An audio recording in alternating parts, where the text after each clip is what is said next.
এটা single tedder, বুঝবো কেমন এটা সিঙ্গেল ট্রেডার? স্যার আমরা তো সবসময় কিছুই নেই, দেখেন না কই এটা মুন্সিবাজার সদর, এই যে দাগ নং, খতির নং, জেল নং, মুন্সিবাজার কত বড় এলাকা,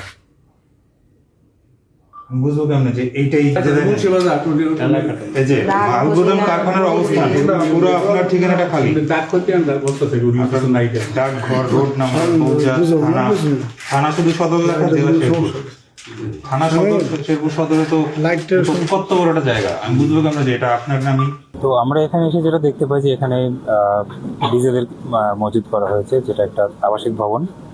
তো এখানে আইন অনুযায়ী আমরা মোবাইল কোর্টের মাধ্যমে তাকে আর্থিক দণ্ড প্রদান করি এবং আগামীকালকে বিকেলের মধ্যে, যেহেতু এটা একটা দাহ্য পদার্থ এবং এখানে যারা আবাসিক বিল্ডিংয়ে যারা আছেন তাদের সেফটির জন্য যত দ্রুত সম্ভব এটা সরিয়ে ফেলা যায় আমরা সেই ব্যবস্থা নিচ্ছি। আপাতত এটাই হচ্ছে আমাদের প্রথম কনসার্ন এবং এই অনুযায়ী আমরা কাজ করছি। 16 অনুযায়ী 2016 ধারা 20 অনুযায়ী আমরা তাকে 10,000 টাকা অর্থদণ্ডে দণ্ড প্রদান করেছি এবং তাকে সময় দেওয়া হয়েছে সেফলি যে এখানে তেলটা মজুদ আছে ওটা দ্রুত সময়ের মধ্যে এটা সরিয়ে ফেলার জন্য। দ্রুত মানে কত সময়? আগামীকালকে তাদেরকে বিকাল পর্যন্ত আমরা সময় দিয়েছি। এর পরবর্তী দিকে তারা এটা করবে না, এটার গ্যারান্টি কে দিবে? আমরা এখানে আগামীকালকে আমি আবার আসবো, আমাদের এখানে পুলিশ বাহিনী যারা আছেন তারা থাকবেন। বৈধতা বলতে কোনো কিছু পাওয়া গেছে?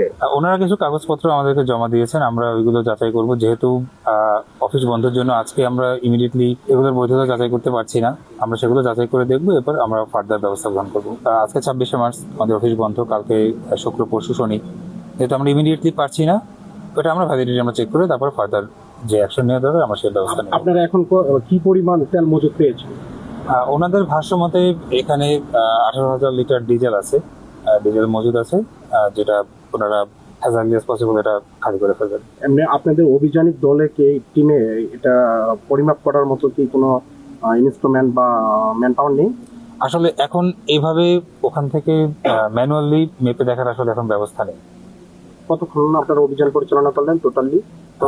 আমরা এখানে প্রায় 1.5 ঘন্টার মতো আছি, 1.5 ঘন্টার মতো এখানে আছি। আচ্ছা, রাষ্ট্রে একটা দায়িত্বে রাখবো যে তারা এটা কিভাবে দেখছে।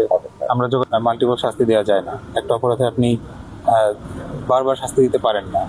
আর আমার আইনের সর্বোচ্চ অর্থদণ্ডের সিলিংই এটা, আমি যে শাস্তিটা দিয়েছি।